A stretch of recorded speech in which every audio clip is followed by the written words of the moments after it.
waxtaan wi de dox di wéy mu mel ni ñu ngi ko annoncé sànq maître Babacar Ndiaye avocat à la cour nekk directeur général société nationale de recouvrement nekk cadre Pastef mi ngi doog yegg si dab ñu ci bi may jeexal tour de table ci kaw Mansour Faye mi dem dikk ngee doog yegg si maître d'abord dañ lay nuyu di la dalal di la jox sa wàccuwaay. asalaamaaleykum. maa leen di nuyu bu baax di nuyu docteur. di nuyu Abdoulaye. di nuyu aussi mon frère. bay na. daje nañu kaaf ba tey waaw daje nañu kaaf ba tey ak docteur aussi daje nañu kaaf. donc maa ngi leen di nuyu baax di nuyu Yaa Moussa di jéggulu nag ci retard bi parce que dama Touba laa jóge nii. exactement j'ai un ami qui a perdu sa mère. c'est le directeur de la SAPEX d'ailleurs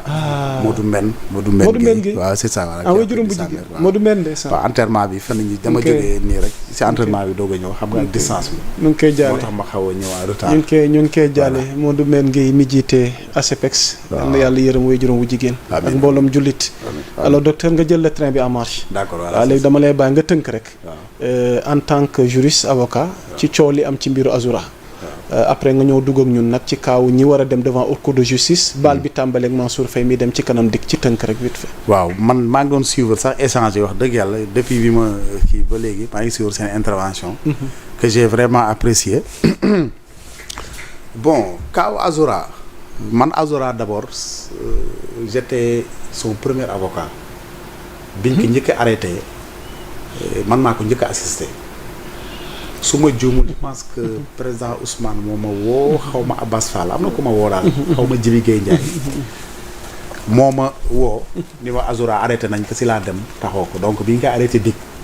j'étais le premier avocat à l'assister ba ñu defal ko audition donc Azoura am ak naag moom relation yu yàgg quand même yu sore donc xam naa si moom lu bëri mu nekk nit ko am engagement auprès de président Ousmane Sonko et dans la lutte pour l'accession au pouvoir gis nañu taxawaay loolu moom kenn du ko nettali fii mais aussi il faut que ñu dem ci ay normes walla ci ay règles de base xam nga réew mi dañu nekk dans une république sànq déglu naa bay na mon frère mu ni état citoyen la xam il a parfaitement raison. ñun ñëpp ay citoyens sénégalais nañu à commencer par le président de la République qui est le premier citoyen le premier ministre ñun ñëpp les ministres les directeurs généraux les citoyens de façon générale donc et qui parle d'état de droit donc tous les citoyens sont égaux devant la loi loolu la yoon wax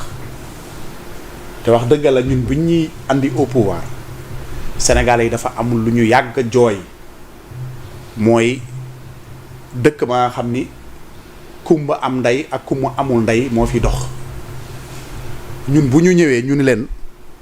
incha allah suñu jotee pouvoir bi daañu fomp seen rangoñ ci loolu te yaakaar naa ni le président de la république et le premier ministre si loolu nañu nekk waaw dafa fekk nag yoon soo ko dee doxal si yow mii di ko doxal si lay njëkk a metti moo tax je comprends très bien certains membres de Pastef wala ñi ànd ak ñoom c'est difficile parfois way bi mooy da nga naan bu ñu nekkee pouvoir dañuy doon tëj bu ñu nekkee dans l'opposition dañu doon violenter du ñu tëj ñu nekk pouvoir ñu continuer du ñu violenter xam nga wax ji ci gis-gis bi noonu rek effectivement c'est difficile lu metti la te man gëm naa ni Azoura lii ko dal man gëm naa ni Ousmane le président Ousmane Sonko la gën a metti man loolu laa gëm naa ni moom la gën a metti mais Ousmane Sonko dafa am lu mu jiwoon Sénégalais yi ba ñëpp topp ko ci kon doo ñëw ba pouvoir nga bëgg changer position moo tax il faut que ici metti na pour certains partisans même man mii personnellement mais il faut que aussi ñu jàppale le régime qui est en place parce que dañu nekk ci benn transition ba nga xam ni suñ ko réussir rek Sénégal fu mu bëgg a yegg mën na fa yegg mais suñ ko raté aussi dina xaw a jafe pour ñu jubbante réew mi jubbante nag dafa metti da nga koy commencer d'abord sa njaboot ba pare sànq rek am na kam doon waxtaanal ma ni ko le président de la République wala Ousmane Sonko le premier ministre su leen neexoon def ni fi ñeneen ñi doon def mooy seen benn partisan ak lu mënti def yoon sañu ko topp su la neexoon def ko rien ne les empêcher bu boobaa luy Sénégalais yi da wax li fi amoon la rek amaan na fi c'est tout et puis là le pays continue ah mais puisque dañoo jàpp ni réew mënul dox te tegawul ci yoon ñoom charte yooyu dañ koy njëkk a teg seen kaw ba pare teg seen njaboot moo tax ñun ñii à commencer par man ak tout le monde à commencer le président de la République le premier ministre on n'a pas droit à l'erreur parce que Sénégal dafa toll ci benn phase ba nga xam ne phase cruciale la pour son avenir et pour avenir boobu ñu réaliser que pour le bien de tous les Sénégalais il faut que ñu nangu aussi lu mu tudd sax les conséquences parfois du ma ne néfastes sax mais parfois rudes de la démocratie et de l'état de droit ñu nangu ko ñun d'abord ñu tegoo suñu kaw loolu d'abord moom laa bëgg a commencer ñoo xam ne réew mi noonu lay doxee ñëpp la yemale mooy ku bokk Pastef ku bokk APR Murit Tiijaan Saraxule Joolaa ñëpp fi yam te loolu amul ma sàmb amul ma demb yoon ku mu war a topp da lay topp ku mu war a bàyyi aussi da lay bàyyi loolu on n'en disconvient pas léegi ñu ñëw si cas Azora parce que Azora man dama jàpp ni benn cas la rek mën nañ ko étendre lu bari y a d'autres Azora man sax si Azora yi laa bokk si Azora parce que li mu subir man subira docteur yow sax si Azora yi nga bokk bay na mii si Azora yi la bokk nous tous nous avons été traumatisés par le régime de Macky Sall je vous dis on a tous été traumatisés par le régime de Macky Sall man biñ ma arrêté ba ñu jël sama oto quelques mois biñ ma joxaatee oto bi mais ñu bari oto bi sax d'ailleurs ba léegi mi ngi foofu sax oto bi xam naa ne loolu moo ko jàpp ba léegi dafa mag na dafa am problème sax d'ailleurs ba léegi dawalawum ko ñu bari dañu ne oto bi na nga ko defar jaay ko wala yaa xam mais bu ko dawalati loolu traumatisme la surtout nga nekk prison ñii ñu bay na gay c'est des gens qui ont subi vraiment les affres du régime de Macky Sall ak ñëpp xam nañu Rebeuss nu mu mel Rebeuss benn détenu rek su nekkoon benn chambre moom kese nekk fa il souffre à plus forte raison ñu jël benn chambre di fa entasser des dizaines de personnes mais xoolal afa te dara tegu leen ko lu dul saa yi da nga gëm am loo gëm am sa leader topp ko yaakaar am si moom yaakaar gëm ni su jëlee réew mi li nga yaakaar si réew mi dina la ko defal kenn taxaw ni lii du fi amee mais xam nga loolu aussi dafa metti non seulement mu metti yàlla def ñu ñëw au pouvoir ces gens-là le président de la République am benn grandeur ba ni man du ma fayantoo le premier ministre am grandeur aussi ni du ma fayantoo moi je vous dis man premier ministre avant même ñuy jël au pouvoir prison c'est ce que prison li ma lay wax nii c'est en prison man ak moom ñu toog kese man ak moom ak yàlla bu ni ma Babacar man sérieusement si ñu lay pouvoir bi nii yàlla su defee ñu jël pouvoir bi du mu fi nekk di fayantoo li yanante bi sallallahu alayhi wasallam defoon avec les mercanciers loolu laay def ak ñoom c'est ce que j'avais dit xam nga ni kooku lu muy toog di wax dans le secret de sa détention mais loolu la gëm te bu mu ñëwee loolu la doxal mais c'est comme si bi mu amee posture boobu ñi mu jàkkaar lool mais xamuñu loolu xamuñu ni kii kat wax dëgg yàlla mi état bi yàlla def na jël doole nguur tekk suñu kaw ñun ñu am grandeur ni doole nguur duñ ko jël di ko xeexee à nos adversaires mais ñoom comme si ñoom dañ leen jox carte blanche au lieu que ñoom ñu toog wax si luy yitteel réew mi wax si luy doxal réew mi wax si débat ya nga xam ne ça intéresse les Sénégalais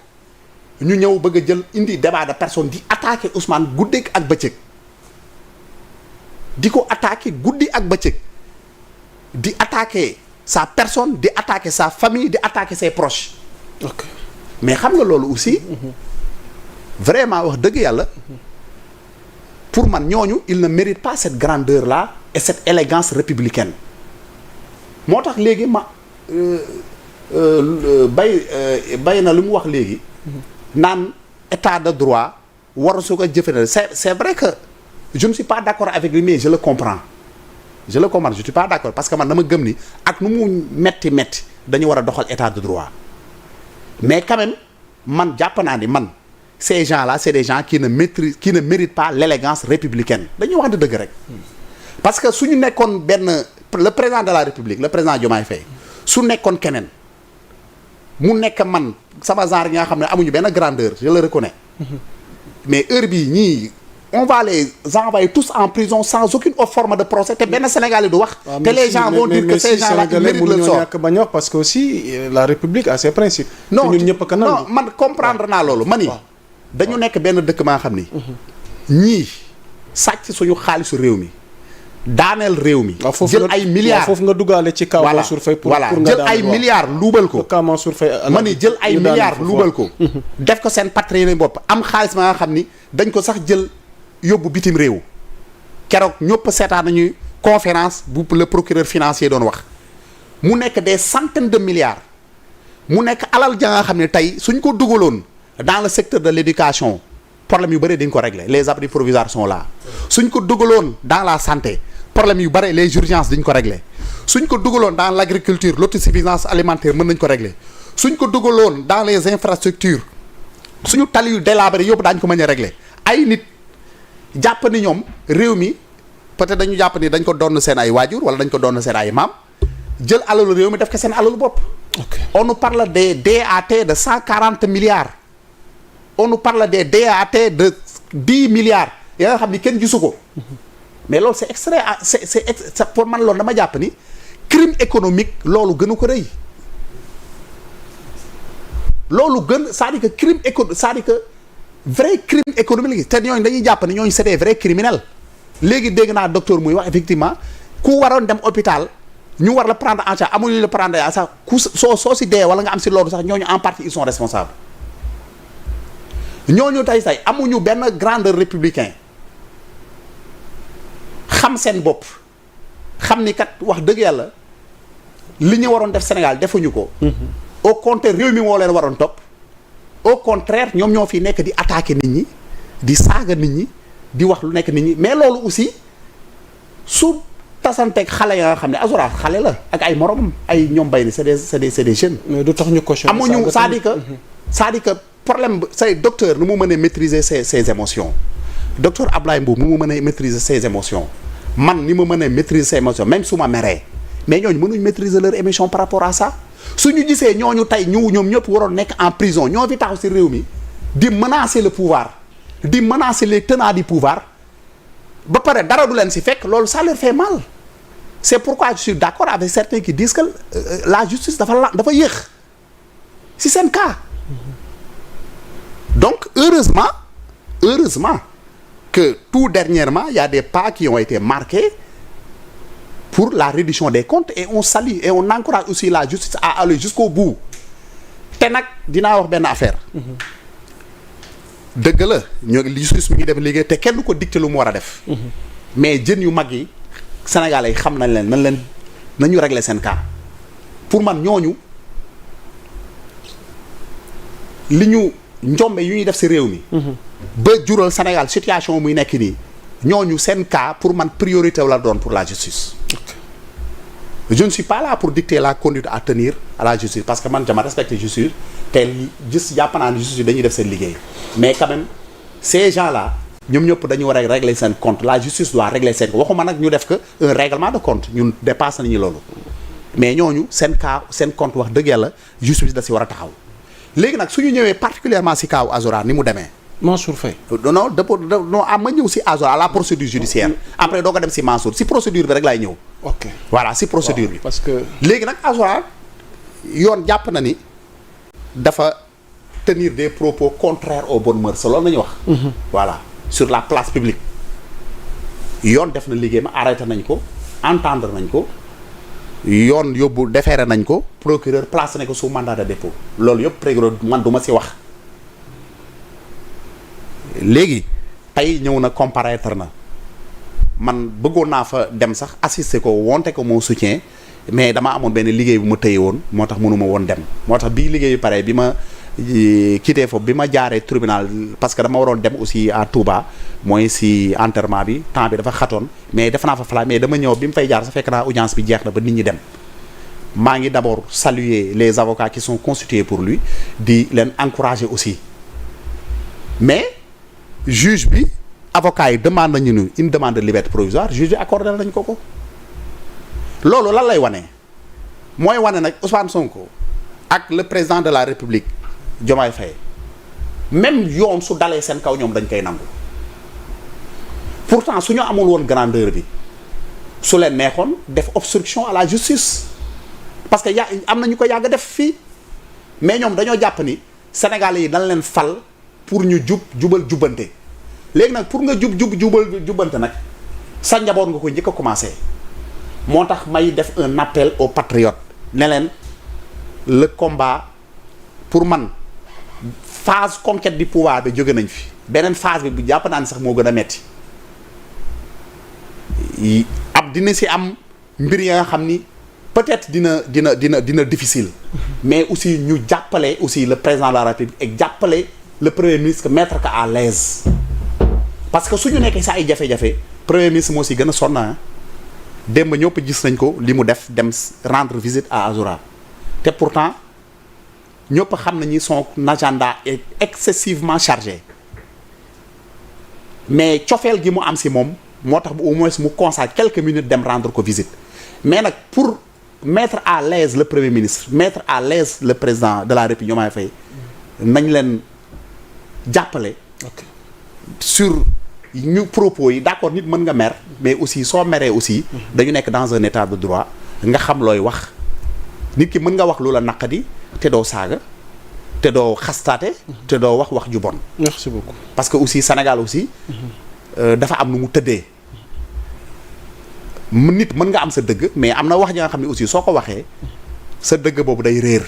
nit ñi wax bi rek nañuy gis te saay ennemi wala saay adversaire et léegi ko ñu wax dans le fond li gën a am solo mais dañuy taxaw di wax des choses superficielles ay détails léegi nag pour mettre le président de la République à l'aise mettre le premier ministre et ñun aussi mettre ñu à l'aise ñun ñoo ngi leen di inviter aussi vraiment à beaucoup plus de retenue mais aussi ñuy wax ni aussi ñuy encourager état bi di inviter état bi aussi mu soutenir leen voilà surtout Azoura yu bëri yi ils ont vraiment besoin surtout d'une assistance psychologique. te état bi warul am benn complexe pour soutenir leen. loolu aussi il faut ñu wax ko. ñu jàll ci cas Mansour Faye. voilà pour terminer. voilà donc. waaw léegi pour le cas de Mansour Faye comme tous les autres hein. man bëgguma particulariser le cas de Mansour Faye. parce que il n'est pas le seul à devoir comparaître devant la haute cour de justice. il y a d'autres anciens ministres qui doivent comparaître devant la haute cour de justice li may wax ci moom laay wax ci ñëpp rek. te incha allah li ma si bëgg daal mooy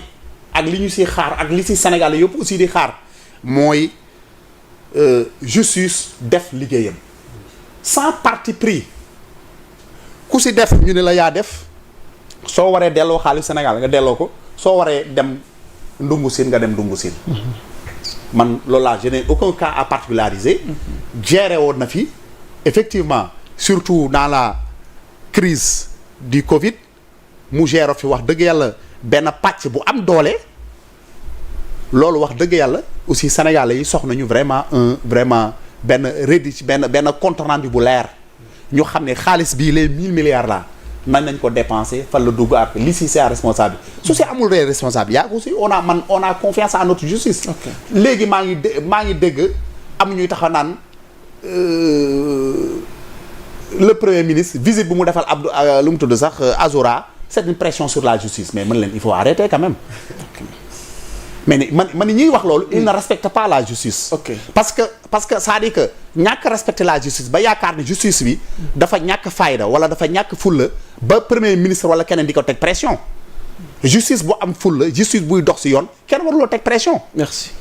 merci beaucoup. donc ñuy wax loolu amuñu benn pression donc le premier ministre bu muy seeti Azoura seetewu ko en sa qualité de premier da ko seeti en sa rakkam la jarbaatam la doomam la nekk ni sa ay jafe-jafe ak comme ñun ni bokk ci njabootam suñu nekk ci jafe-jafe mu seeti ñu defal ñu assister ñu dalal suñu xel donc il n'a fait que son devoir te le premier Ousmane Sonko ne fuira jamais parce que dafa am hadis bu ni sa mbokk su tooñee nañ ko jàppale suñ ko tooñee nañ ko jàppale donc le premier ministre loolu la def am na solo man jàpp naa ne amul benn regret bu ci nekk nga teg foofu sa loxo balaa ñu dikkaat ci yow donc je suis obligé qu'on aborde le dernier point Abdoulaye Mbow laataa ñu yëkkati jotaay waxtaan bi dialogue sur le système politique bi ñu woote déjà opposition bi commencé na wane ñoom seen position refus du côté de l'APR gis nga sorti giñ def car ils sont montés au chrono waaye tamit Thierno Alassane Sall ban jàngat lañ ci mën a def ak yow waaw docteur Cheikh Gueye moom lañ ko teg ci loxam gis nañ terme de référence yi mais c'est tout un débat te ak àggaguñ ci bés bi d'abord je pense que le choix de docteur Cheikh Gueye gisuloo ko contesté waaw parce que tamit oui c'est par rapport au profil. lan nga jàpp ni moo tax non parce que le profil est bon c'est un homme de consensus c'est un homme de compromis fort c'est un homme boo xam ne dafa mës a liggéey dans la société civile mais quand même respecter benn ligne boo xam ne mësul nekk dans les débordements je crois bien qu'il a été pendant plusieurs années au niveau de ENDA au côté de Jacques Bignicourt te liggéey na fa liggéey bu am solo waaye itam liggéey na dans la médiation si société civile bi par rapport à nombre de crises et dans la discrétion la plus totale donc je pense que nit kooku tey nga jël ko facilitateur par rapport à ce dialogue là moo tax it gis nga boobu ba léegi amul kenn koo toog am na foo xam ne war nga ko jàpp dut ko fa baaraam donc le choix pour man est un choix bon et que moom itam bu mu jëlee fonction le discours qu'il a prononcé je crois bien que ça également il faudra ñu tenir ci compte et que c'est la première fois que dans un dialogue boo xam ne dafa engager la nation ñu permettre citoyens yi seen wàllu bopp ñu mën a duggal seen xalaat parce que lu ñu doon gis le plus souvent c'était des dialogues entre politiciens et pour véritablement au bout du compte ay compromission politique moo si doon am donc fii nag ne système politique au Sénégal oui on a discuté de pas mal de points autour véritablement des questions politiques